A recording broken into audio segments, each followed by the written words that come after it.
Afya Mary Muthoni amewataka Wakenya kujikinga dhidi ya magonjwa yanayojitokeza katika msimu wa mvua. Pia akiwataka wazazi kuwapeleka wanao shuleni ili kuwasaidia kuvuka mito iliyofurika na maji mengi. Aidha, ameendelea kutoa wito wa kupambana na dawa za kulevya miongoni mwa vijana. Maeneo tofauti nchini yanapoendelea kupata mvua kwa wingi, Katibu katika Wizara ya Afya Mary Muthoni ameonya dhidi ya maradhi yanayosababishwa na uwepo wa mvua wakati maji chafu yanakaa katika sehemu moja. Muthoni akiwarai Wakenya kuhakikisha wanajilinda na magonjwa hayo. Inakuja na madhara nyingi sana saa zingine. Na saa zingine pia inakuja na baraka. Tafadhali, kama wewe unaona mambo kama ya malaria, mambo ya kolera, mambo ya bilharzia itakupata, ile maji ikifika pale kwako kwa mlango, make sure umeiteremsha, umeikatia mtaro, imeenda.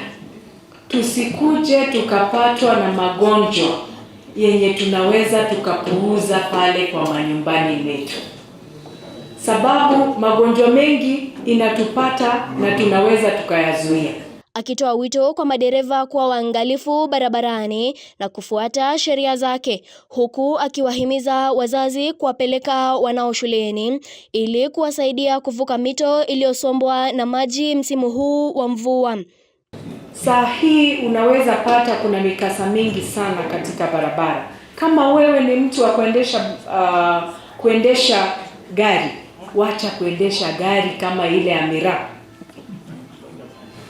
Endesha gari kwa upesi na ile mwenendo inafaa. Follow the rules. Ndio usipate unalete accidents katika barabara ovyo ovyo. Na pia upate wale watoto wadogo hawawezi wakavuka barabara sababu umekuja na gari iko kasi zaidi. Pia tuchunge watoto wetu.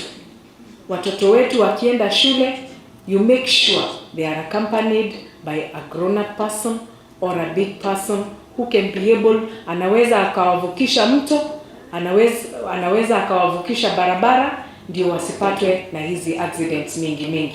Aidha, alitoa wito wa kukomesha matumizi ya dawa za kulevya, akiwataka viongozi wa kidini kusaidia katika kufanya mazungumzo na vijana katika maeneo yao kuhusu madhara ya matumizi ya dawa za kulevya. Tafadhali, imams wa Kirinyaga, munisaidie mambo ya madawa ya kulevya. Tuongee na watu katika msikiti, tuwaongeleshe watoto wetu, tuongeleshe wale wanaenda shule, na pia wale wageni wanakuja, tuwaangalie ni nini wanaletea watu wetu, ndio wasilete madhara ile kali ya bangi, sigara sugu, na pia ile pombe ya hapa kijijini. Mary Kyalo, Undugu TV.